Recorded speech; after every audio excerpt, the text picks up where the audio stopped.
시작하겠습니다. 할렐루야. 네, 감사합니다. 네, 오늘 우리가 출애굽기 19장을 같이 읽었습니다. 출애굽기 19장은 크게 우리 출애굽기는 크게 두 가지를 가리셔서 네. 네. 출애굽기 19장은 크게 두 개의 단락으로 이루어져 있는데요. 하나는 이스라엘 백성들이 애굽에서 이제 도망쳐 나오는 그런 출애굽하는 과정, 그 사이에서 다양한 사건들과 정말 우리가 상상할 수 없었던 그런 놀라운 하나님의 간섭하심과 역사를 경험하는 그런 내용들이 담겨 있고요. 그리고 두 번째는 이스라엘 백성들이 이제 시내산에서 주시는 그런 하나님의 계명을 받고 그 계명을 배우고 그 계명대로 또 살아가는 그런 과정, 이것을 둘로 나누어서 볼 수가 있습니다. 오늘 우리 19장은 전반부 출애굽의 과정이 이제 끝났고 이제는 시내산에서 하나님께로부터 십계명을 받고 언약을 세우는 그런 내용들을 이제 시작하는 그런 장이 바로 오늘 19장입니다. 참 이스라엘 백성들이 출애굽을 해서 시내산까지 오는데 걸린 시간이 얼마나 걸렸다고 돼 있습니까? 오늘 1절에 보니까 이스라엘 자손이 애굽 땅을 떠나 이제 3개월이 되던 날 그들이 시내 광야에 이르니라. 그러니까 얼마나 걸렸다고요? 3개월이 걸렸습니다. 그리고 그들이 르비딤을 떠나 시내 광야에 이르러 그 광야에 장막을 치되 이스라엘이 거기 산 앞에 장막을 치니라. 그랬습니다. 그러면 모세 선지자가 애굽에 도착한 후에 출애굽하기까지 그리고 오늘 이 시내산에 이르기까지 얼마나 걸렸을까요? 그렇습니다. 여호와 하나님께서 호렙산에서 모세를 부르시고 그것도 떨기나무 가운데서 불 가운데서 그렇게 모세를 부르시고 그리고 애굽으로 가서 내 민족을 갖다가 이스라엘 민족들 이제 거기서 출애굽해서 데리고 나와라라고 하는 그런 인도해 오라라는 그런 명령을 그가 받고 이제 거기서 출발하는데요. 근데 애굽으로 가는 여정과 시간은 우리가 보면은 뭐 출애굽기에 확실하게 언제라고 하는 그러한 어떤 힌트는 없습니다. 그러나 대략적으로 이 미디안 광야에서 바로가 있는 람셋까지 상당한 거리고 더구나 이스라엘 백성들이 거의 여기까지 오는데 보면은 한 3개월이 걸리는 것을 우리가 보게 되는데요.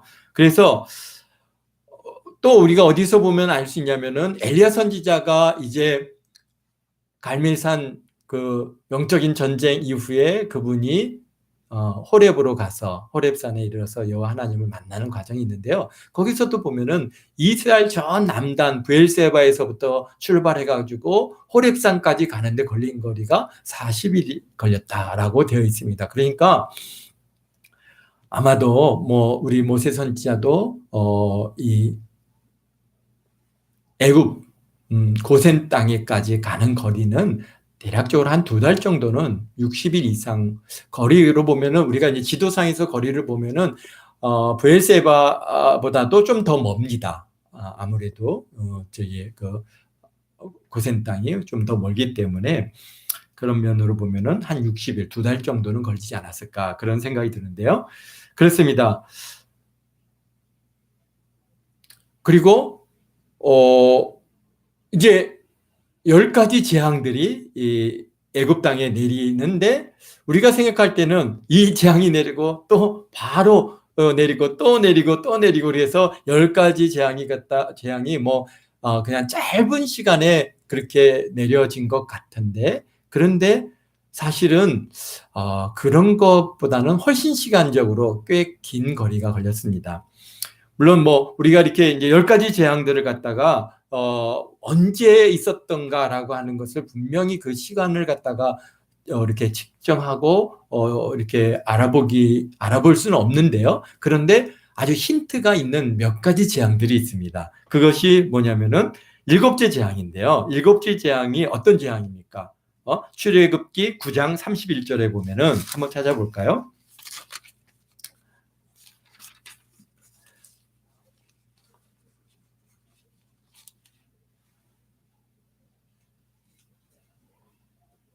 우리 출애굽기 31장에 우박 재앙인데 그 우박이 언제 내려왔다라고 우리 30절에 보면 그러나 왕과 왕의 신하들이 여호와 하나님을 아직도 두려워하지 아니한 줄 내가 아나이다. 그러면서 그때 보리는 이삭이 났고 삼은 꽃이 피었으므로 삼과 보리가 상하였으나 그러나 밀과 쌀보리는 자라지 아니한 고로 상하지 아니하였더라. 그렇습니다.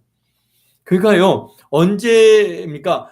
지금 보리가 이삭을 나고 쌈이 꽃이 피는 시기는 그 시기가 언제냐면은 보통 4월 말에서 5월 초가 보리가 싹이 나고 그다음에 그 여기 보면 삼인데 삼은 아마라고 하는 그러한 이제 건데요. 이 아마에는 보통 5월 이후에 꽃이 피는 그런 시기를 갖고 있는데요. 그러니까 그들이 그때 꽃이 피고 싹이 나가지고 우박을 맞아서 완전히 어떻게 됐습니까? 지금 상해버리는 그런 일이 있는데 반면에 32절에는 뭐가 있어요?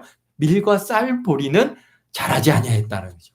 그렇습니다. 우리가 보통 언제 모내기를 합니까? 모내기를 하는 것은 6월 말에서 뭐 7월 초, 뭐 빠를 때는 5월 달에도 하는데요.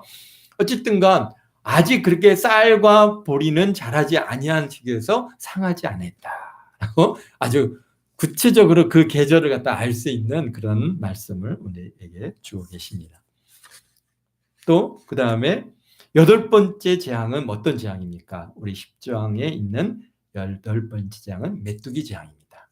메뚜기 재앙은 보면은 이게 메뚜기가요 주기적으로 그렇게 발생을 합니다. 이 특히 이제 사막 메뚜기, 뭐 에티오피아에서부터 시작해가지고 그것이 점점 확장돼서 이집트로 넘어오고 이집트에서 더 확장되면은 이제 이란 쪽으로 넘어오고 또 이란 쪽을 통과해서 심지어는 중국까지 오는 그런 아주 엄청난 그런 메뚜기 때를 갖다가 이제 발생을 하는데요. 그 메뚜기 때가 주로 언제 시작하면 5월 달부터 시작해가지고 7월에 아주 절정을 이루는 게 그 사막 메뚜기 때의 그러한 이제 주기적인 현상인데요. 그러니까 여기서 이 7월에 10장에서의 메뚜기 이 재앙은 그 앞에서 어떤 거예요?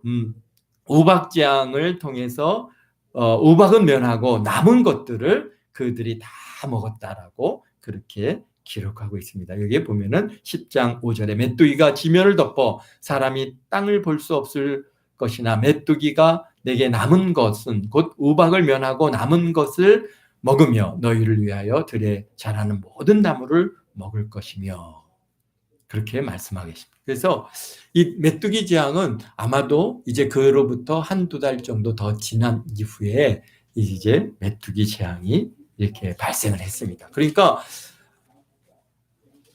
벌써 이제 5월 달부터 7번째 재앙이 5월 달이거든요. 그 다음에 8번째 7월이나 뭐 8월쯤에 또 그 다음에 이제 9번째 그 다음에 10번째로 넘어가는 시간이 이제 보게 되는데요. 그럼 10번째, 뭐 9번째는 어떤 시기인지 정확하게 이제 그것을 이렇게 뭐 어떻게 딱 이렇게 예정하기가 좀 어려운데요. 그러나 이제 10번째 재앙은 분명하게 알죠.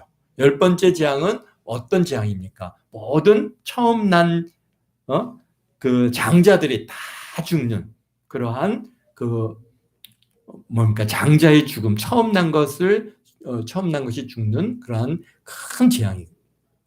그래서 뭐 바로의 아들서부터 시작해갖고 모든 동물의 그러한 처음 난 것들은 다 죽는 사건이 바로 이제 10번째 재앙인데요. 그것이 뭡니까? 바로 유월절입니다. 6월절 밤에 이제 하나님께서는 이스라엘 백성들을 갖다가 넘어가셨지만은 그러나 애굽 땅의 모든 처음 난 것들이 다 죽게 되는 그런 10번째 재앙이 있고 6월절이 지나고 그 다음 날 이제 어떻게 됐습니까? 이스라엘 백성들이 출애굽을 해서 이제 애굽을 떠나게 되는데 6월절이 언제입니까? 6월절이 오늘 우리에게 있어서는 예수님께서 6월절 전날 어떻게 십자가에서 못 박혀 죽으셨고 그 다음에 6월절을 지나시고 그다음에 어떻게 했습니까? 부활하셨습니다. 그래서 바로 지금 아주 유월절과 오늘 우리 기독교의 신학에서의 예수님의 죽으심과 부활의 사건은 그대로 일치하는 시기입니다. 그러면 부활절이 언제이냐? 3월 말, 4월 초인데 올해는 지금 4월 첫째 주가 부활주일입니다. 그러니까 언제예요? 3월 말이나 4월 초쯤에 유월절, 이 10번째 재앙이 있다는 거예요. 그러니까 지금 애굽에 재앙이 내려오기 시작한 지는 거의 한 1년이라고 하는 시간을 내내 하나님께서 10가지 재앙을 그들에게 내리셔서 그러한 시간적으로 그냥 오늘 빵 맞고 내일 빵 맞고 모레 빵 맞고 이렇게 그러한 재앙의 시간이 그렇게 그냥 짧은 시간이 이루어진 게 아니고 그만큼 시간적으로 텀을 가지고 있다는 것을 우리가 알아야 될 것입니다.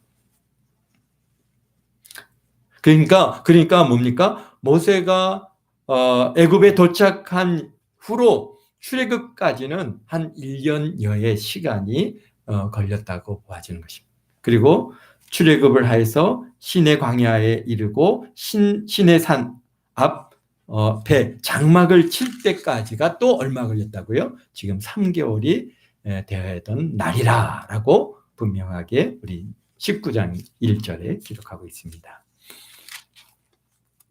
그럼 그때가 언제이겠어요? 그러니까 3월 말에서 출발인가 4월 초로 보면은 4월, 5월, 6월 그렇죠? 6월 달 뭐 아니면은 뭐 7월 초 이 정도의 시간적인 그러한 상황에 지금 시내산에 도착해서 와 있는 것입니다.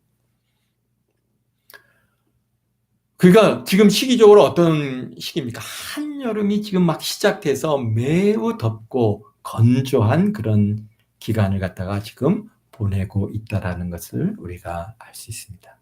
그러면은 시내산에서 이제 여기 보면은 오늘 19장은 어떤 내용입니까? 여호와 하나님께서 시내산에 강림하시는 사건이 오늘 19장에 기록하고 있습니다. 그러니까 보면 6월 달에 우리는 또 어떤 사건이 있습니까? 우리 시대에서 6월 달에 뭐가 있죠? 바로 오순절 성령 강림 주일이 있습니다.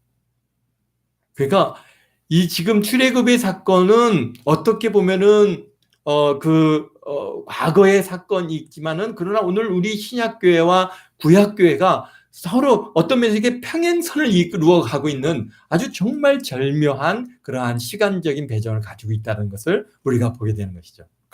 그래서 구약에서는 여호와 하나님께서 시내산에 강림하셨지만은 우리 신약에서는 어떻게 했습니까? 성령께서 마가의 다락방에 오순절날 강림하셨어요.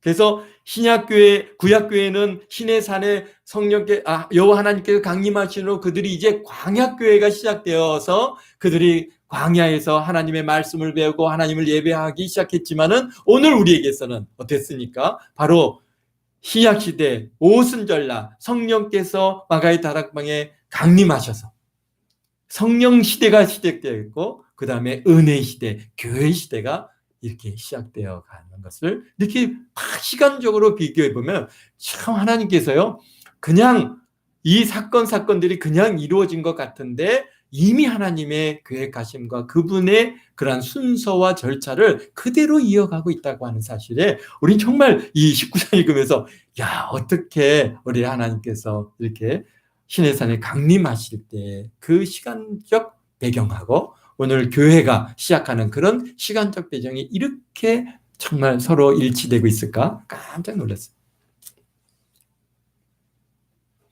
사실 지금 200만 명, 뭐 많게는 300만 명의 그러한 사람들이 이제 시내산 광야에 다 와서 시내산 그 앞에 와서 장막을 칩니다. 뭐 우리가 한 가족이 뭐 10명 정도라고 하면은 20만 개의 장막.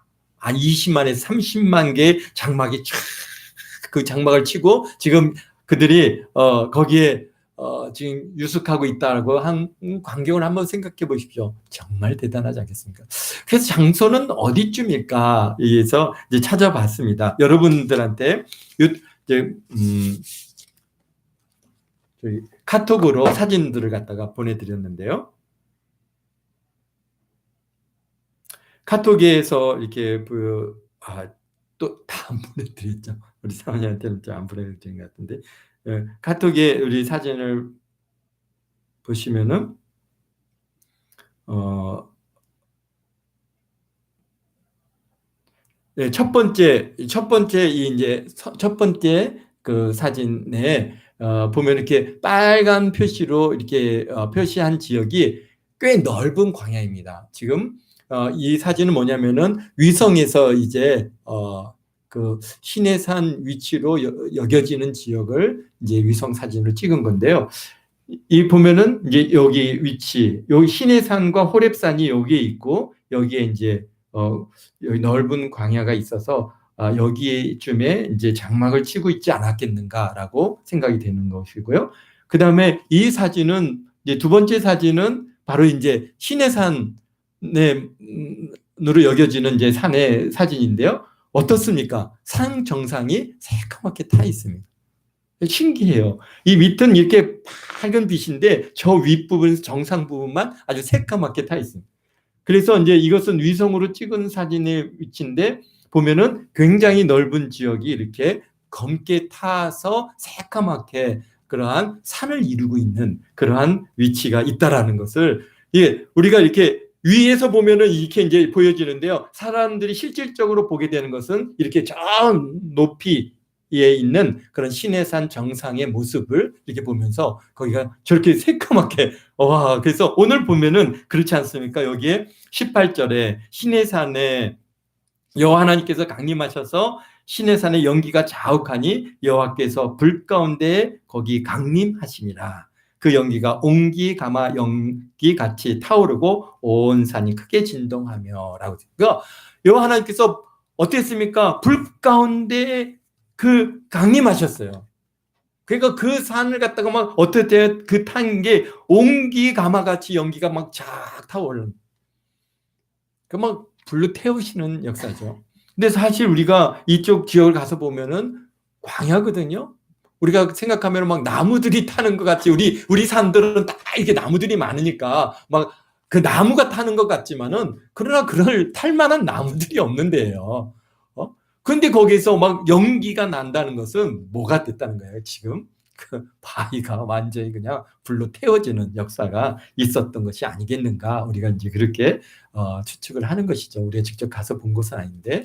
어쨌든 그렇게 볼 때 그 호렙산으로 여겨지는 이게 미디안 광야에서 출애굽을 해서 홍해를 건너고 들어가게 되는 신광야와 그 다음에 미디안 광야 지역에서 거기에서 그렇게 불로 태워진 새까만 산을 갖다가 보면은 바로 지금 이 지역에 딱 있다는 거예요.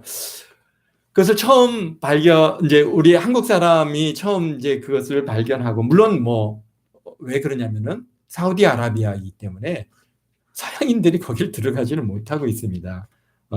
그래서 거기는 뭔가 지금 관광 자유화가 되어진 지역이 아니라서 벌써 이제 우리 한국 사람들이 이제 그 사우디에 일하러 갔을 때니까요. 70년도, 80년도 이때쯤이겠죠. 그러니까 그 갔던 사람들 중에 참 어떤 분이 이제 그 지역에 아무래도 신해산이 있다. 아버지 집사님이신데 아버님이 이제 거기에 신해산이 있다고 하는데 한번 찾아봐라 그래갖고 이제 여행 허가를 받아서 이제 가가지고 막 달려가는데 그 새까맣게 탄 산이 눈앞에 펼쳐지는 그 광경을 그가 막 보면서 얼마나 참 뭐랄까요, 감격했던지 그런 얘기들을 갖다 기록하고 있고요.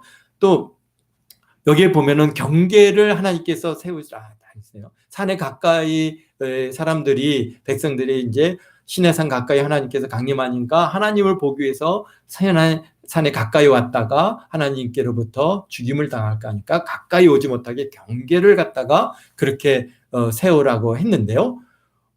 그분이 찍어놓은 사진을 보면은 지금 그래서 요번에 그 사진을 갖다 열심히 찾았는데 그 사진이 없는데 이 산 주위에 경계석이 쫙 하니 둘러져 있는 겁니다. 그래서 이게 그냥 이렇게 단순히 그냥 이게 단순한 높이가 아니라 제법 높은 관계로 이렇게 하고 경계 쫙 산을 갖다가 이렇게 주위에 이렇게 경계석이 있어갖고 그 경계석을 넘어가지 못하게 그렇게 해놓은 그 현장에 가면은 이 성경에 있는 이 말씀들이 그대로 성취되고 그대로 그 흔적이 남아 있는 것들을 보게 되는데, 아직 우리가 지금 그 뭐랄까요? 이 사우디아라비아 그쪽 지역은 지금 자유여행이 허락되지 않아서 사진들을 쭉 찾아보니까 사우디 사람들이 이제 그 지역 호렙산이 워낙 라우즈산이라고 해서 유명하니까 온악산도 거칠고 험하기 때문에 그곳에 이제 직접 그들이 여행을 하면서 찍어놓은 사진들이 이제 구글 어스에 이렇게 올라오긴 하는데요. 근데 우리가 바라는 것은 이제 그런 경계석들 또는 그 주위에 보면은 또 뭐가 많이 널려 있냐면은 자그마한 이런 뭐랄까요? 우리 이게 빠는 걸 뭐라 그러죠? 이게 이렇게 해서 빠는 거를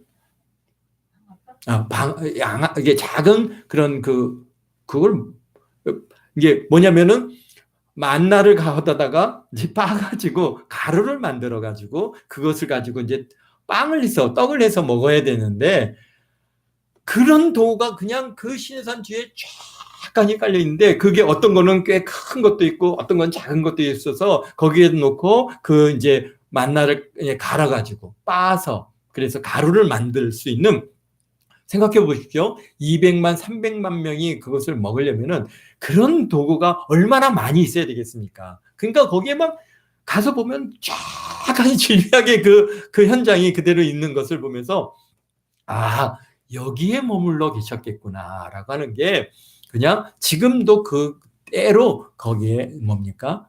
그 흔적들이, 그런 유물들이 그대로 지금도 남아 있다라고 하는 그런 보고를 받습니다. 그래서 우리가 근데 지금 현재 애굽 땅이 시나이 반도의 뭐 시내산이라고 하는 지역을 가서 보면은 그런 흔적들이 아무것도 없습니다. 아무런 유물들도 없고 그냥 거기가 시내산일 것이다라고 해서 이제 그냥 거기에서 지금까지 내려오고 있는데, 근데 문제는 그런 흔적이 없어요. 아무런 흔적이 없다 보니까, 그리고 또 우리가 지난번에 얘기했듯이 그 시나이 반도는 문제는 역사 이래로 애굽 땅이 아닌 적이 없습니다. 이스라엘도 우리가 나중에 우리가 이제 여호수아에서 가서 보게 되면 이스라엘과 그 다음에 남쪽 그러한 그 경계를 갖다가 정할 때 어디까지 정하냐? 애굽까지 경계를 정합니다. 이스라엘의 남단을 넘어서면 애굽 땅입니다. 그러니까 이스라엘 백성들이 출애굽을 했다면은 애굽 땅에서 벗어나야 되잖아요. 그런데 지금도 애굽 땅이고 과거에도 애굽 땅이고 역사 이래로 애굽 땅이었는데 이스라엘 백성들이 거기에서 그냥 출애굽을 해서 거기서 있었다고 하면은 그거는 출애굽이 아닌 거죠. 그러니까 출애굽은 이미 이스라엘 땅을 애굽 땅을 벗어나서 지금으로 얘기하면 사우디아라비아, 미디안 광야로 그 이스라엘 백성들이 우리가 넘어왔고, 그 넘겨졌던 그 이제 해변도 우리가 지난 시간에 전에 같이 나눴고요. 지금 오늘 이제 그분들이 갔던 그 산에, 이게 바로 여기 새카맣게 지금 이렇게 시내산이 여기에 보여지는데요. 이 주위에 이런 넓은 지역에 이제 장막을 치고 거기 있는 그러한 예상들이 그려집니다.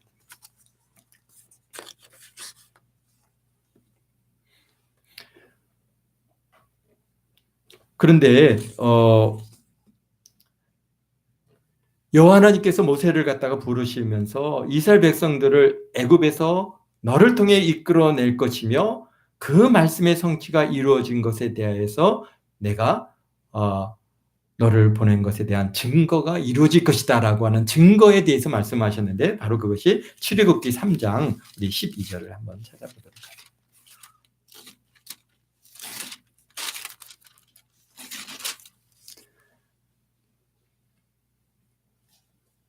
출애굽기 3장 12절에 보면은 여호와 하나님께서 이제 모세를 부르시고 그에게 증거를, 하나님이 이르시되 내가 반드시 너와 함께 있으리라. 내가 그 백성을 애굽에서 인도하여 낸 후에 너희가 이 산에서 하나님을 섬기리니 이것이 내가 너를 보낸 증거니라 라고 말씀하셨습니다. 그런데 그 약속의 말씀이 오늘 바로 19장에서 성취되고 있습니다.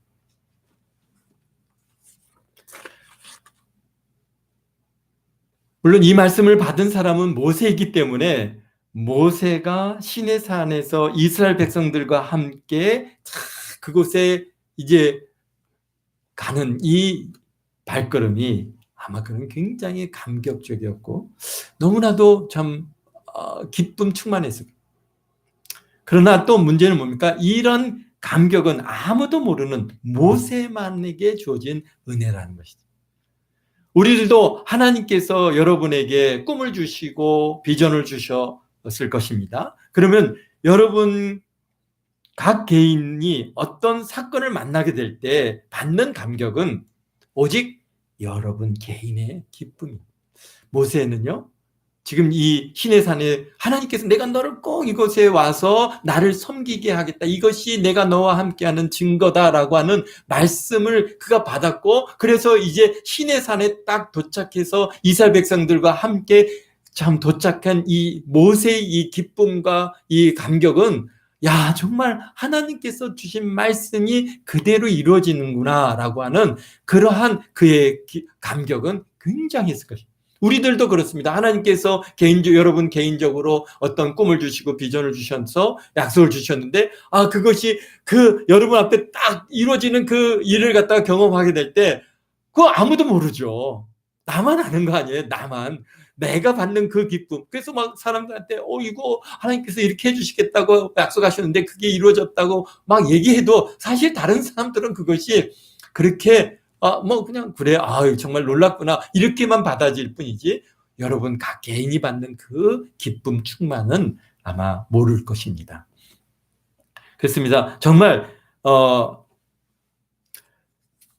모세가 어땠습니까? 인생의 꿈을 갖다가 다 포기하고 이제 오직 양치는 목자로 40년을 살았고, 지금 나이가 이제 80세가 된 모세에게 여호와 하나님께서 나타나셔서 내가 너를 애굽에 보내서 내 백성을 이끌어내서 이 산에서 나를 섬길 것이다. 그런데 그 말씀을 받은 이후에 그가 뭐예요? 거의 한 2년 가까운 시간이 흐른 후에 그 일이 이루어져서 지금 200만 명이 넘는 이스라엘 백성들을 이끌고 지금 이 시간 시내산 앞에 와서 장막을 딱 치고 있어요.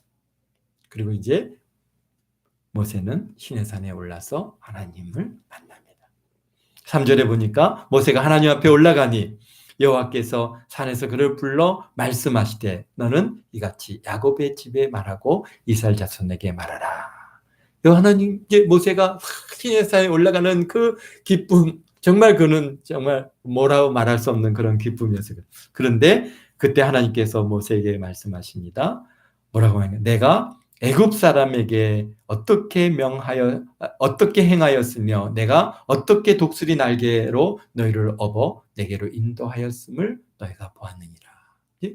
그렇죠. 하나님께서 이스라엘 백성들이 지난 한 1년여 가운데 계속해서 이스라엘 백성 애굽의 재앙 10가지 재앙을 내렸고 그들이 그 출애굽을 해서 정말 홍해를 건너는데 정말 우리가 상상할 수 없는 바다가 갈라져서 육지를 건너시 그렇게 홍해를 건너고 그 홍해에 이 애굽의 모든 군대가 다 어떻게 됐습니까? 몰살하게 되고 또 광야로 나와서 그들이 물이 없을 때 하나님께서 바위에서 물이 쏟아나와서 그 물을 먹게 하시고 또 매일같이 만나를 주셔서 이제 만나를 먹기 시작한 지 이제 벌써 됐습니까? 한 달이 넘어가고 있습니다. 그러니까 어떻게 너희들에게 행했는지 너희는 보았느니라. 그러면서 5절 말씀에 세계가 다 내게 속하였나니 너희가 내 말을 잘 듣고 내 언약을 지키면 너희는 모든 민족 중에서 내 소유가 되겠고 너희가 내게 대하여 제사장 나라가 되며 거룩한 백성이 되리니라. 너희는 이 말을 이스라엘 자손에게 전할지니라 라고 말씀. 그렇습니다. 전 세계가 다 내게 속했다. 하나님 것이냐? 하나님에 속해 있죠. 하나님께서 만들지 않은 게 뭐가 있겠으며 하나님께서 역사하지 아니하시는 일들이 어디 있겠습니까? 다 하나님께 속해 있습니다. 그런데 너희가 내 말을 잘 듣고 내 언약을 지키면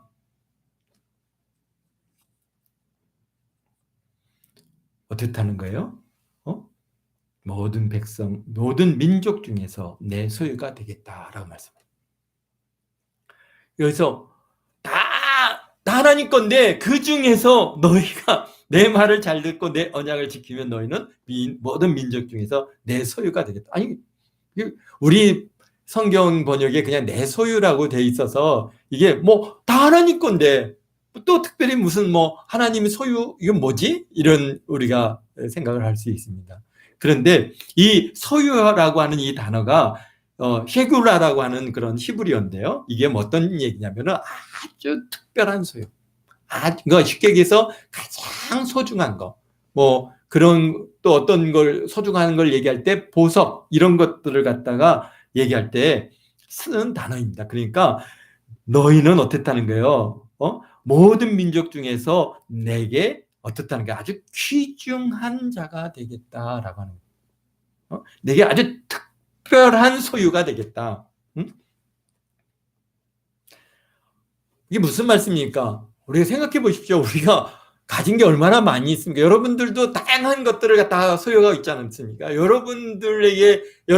우리가 뭐 생각해도 우리 교회 안에서부터 시작했고, 이 교회 건물 들어와서 이 모든 것들이 우리가 사용하고 있는 다 우리의 소유 아닙니까? 그런데 그 중에 어떻다는 거예요? 가장 뭡니까? 귀중한 거. 여러분들은 무엇입니까?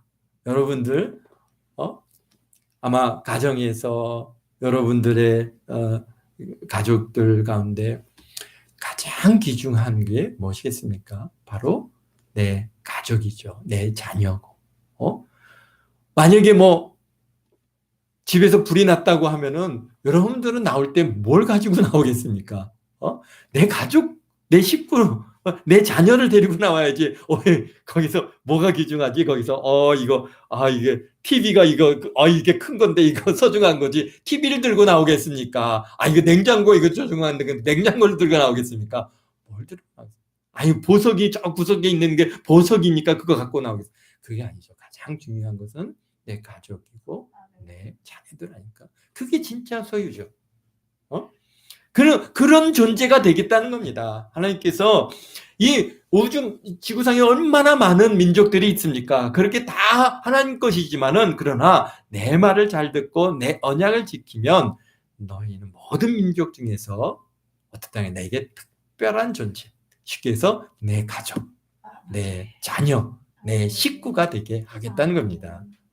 그러면서 6절에 뭐랍니까? 너희가 내게 대하여 제사장 나라가 되며 거룩한 백성이 되리니 너희는 이 말을 이스라엘 자손들에게 전할지니라. 아멘. 그렇습니다. 오늘날 우리들도 어떻습니까? 우리 성령께서 이 땅에 강림하셨어요. 지금 여기서는 신의 산에 여호와 하나님께서 강림하셨지만은 오늘 우리에게 있어서는 뭡니까? 예수님 승천하신 이후에 성령님을 보내주셔서 성령님이 이 땅에 강림하셨어. 그리고 성령님이 이제 우리를 어떻게 하십니까? 하나님의 자녀 삼고 계시잖아요. 그래서 우리를 갖다가 어떤 존재로 보고 계십니까? 바로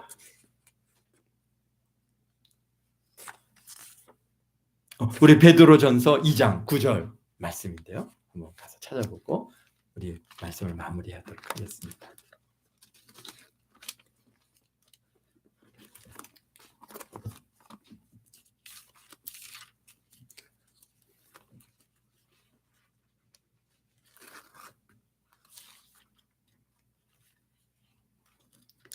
네. 베드로전서 2장 9절입니다. 우리 한 목소리로 함께 우리 2장 9절서부터 12절까지 한번 같이 봉독하겠습니다. 그러나 너희는 택하신 족속이요 왕같은 제사장들이요 거룩한 나라요 그의 소유된 백성이니 이는 너희를 어두운 데서 불러내어 그의 기이한 빛에 들어가게 하신 이의 아름다운 덕을 선포하게 하려 하심이라. 아멘. 정말 지금 여호와 하나님께서 이스라엘 백성들에게 주시는 말씀과 오늘 베드로 전서를 통해서 성령께서 우리에게 주시는 말씀이 동일합니다. 너희는 택한 족속이고 왕같은 제사장들이고 거룩한 나라요 그의 소유된 백성이단 말이에요. 거룩한 백성 아닙니까? 그러면서 너희를 어두운 데서 불러내어 그 기이한 빛에 들어가게 하신 이의 아름다운 덕을 선포하게 하려 하십니다. 그러면서 계속입니다. 너희가 전에는 백성이 아니더니 이제는 하나님의 백성이요 전에는 긍휼을 얻지 못하였더니 이제는 긍휼을 얻은 자니라. 사랑하는 자들아 거류민과 나그네와 같은 너희를 권하노니 영혼을 거스려 싸우는 육체의 정욕을 제어하라. 너희가 이방인 중에서 행실을 선하게 하여 가져 너희를 악행한다고 비방하는 자들로 하여금 너희 선한 일을 보고 오시는 날에 하나님께 영광을 돌리게 하려 함이니라. 아멘. 우리를 하나님께서 택하신 족속이요 왕같은 제사장이요 내 소유로 내 특별한 존재로 내 보석 같은 존재로 그렇게 여러분들을 하나님의 소유된 백성으로서 여러분들을 갖다가 삼으시고 여러분을 그 어두운 데서 불러내어서 귀한 빛에 들어가게 하신 그 아름다운 덕을 선포하게 하시는 그 중요한 의미는 어디 있느냐? 바로 12절에 있는 것이죠. 어떻게 했다고요?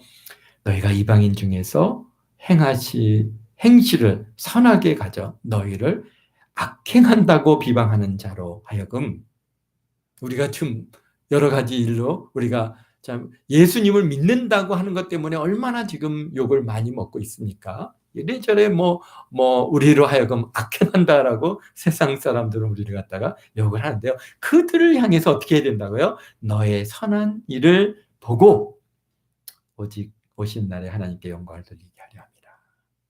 바로 우리가요. 그 우리로 하여금 너희는 악행한다고 비방하는 자들로 하여금 너의 선한 일을 보고 하나님께 영광 돌리게 하기 위해서 우리를 하나님께서 부르셨고 하나님의 그러한 백성이요 택한 족속이요 왕같은 제사장이요 거룩한 나라요 그의 소유된 백성으로 삼으신 그 중요한 뜻이 거기에 있다라고 하는 그렇습니다. 우리가 하나님께 영광을 돌리는 삶을 살아가야 되는 거예요.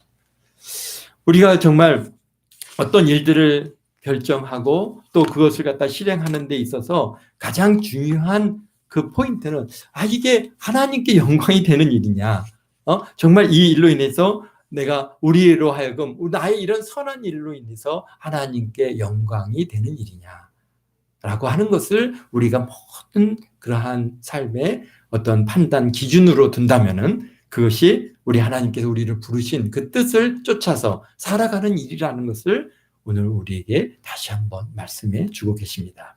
그러자 이사야 7절에 모세가 내려와서 백성들과 장로들에게 다 불러 모아놓고 그들에게 그의 말씀을 그들 앞에 진술하니 8절입니다. 백성이 일제 응답하여 이르되 여호와께서 명령하신 대로 우리가 다 행하리다 라고 그들이 고백하고 있습니다. 출애굽기 19장 8절입니다.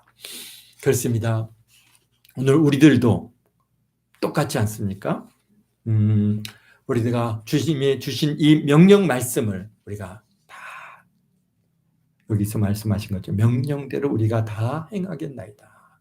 우리가 뭡니까? 하나님의 기뻐하시는 뜻을 쫓아서 우리가 살겠나이다 라고 하는 고백이 오늘 지금 이스라엘 백성들이나 오늘 우리의 참 믿음의 하나님의 그리스도인들이나 동일한 고백인 줄 믿습니다. 기도하겠습니다. 거룩하신 아버지 하나님 감사합니다. 하나님께서 저희를 택하시고 부르시고 하나님의 자녀 삼아 주시고 그래서 이제는 내가 내 소유가 되게 하시고 내게 특별한 존재 나의 정말 가족이고 내 자녀이고 내 식구가 되게 하시는 그런 하나님의 깊은 뜻을 우리가 다시 한번 우리가 생각해 볼 수 있는 은혜를 주셨으니 감사합니다.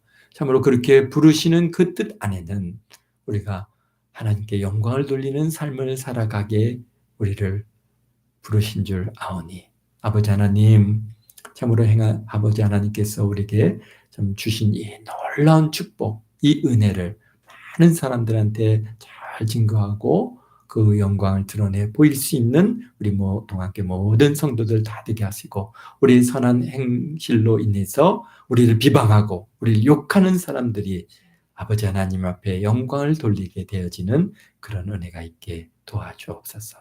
우리가 모든 일들을 행함에 있고 결정함에 있어서 이것이 하나님께 영광이 되는 일인가라고 하는 것을 우리가 잘 아버지 하나님 판단하고 또 그 하나님의 뜻을 쫓아서 살겠다고 하는 이스라엘 백성들의 고백과 같이 우리도 아버지 하나님께서 우리를 향해서 주신 하나님의 뜻을 쫓아서 참 우리가 살아가는 우리 동안계 모든 성도들 다 되도록 축복하심을 감사합니다. 이 한 주간도 주님께서 놀라운 것들로 최고의 것들로 주님께서 갚아주시고 채워주시고 저들의 손에 풍성한 것들을 채워주셔서 참으로 아버지 하나님 나눠주고 구워주고 베풀어주는 그런 귀한 손길 다 되게 하시고 우리 동안계 성도들의 그런 선한 일로 인해서 하나님께 영광이 되고 많은 사람들이 참으로 참 주님께로 돌아올 수 있는 그런 귀한 은혜가 있게 도와주옵소서.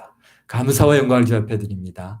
영광 홀로 받으심을 감사하며 예수님의 이름으로 기도합나이다.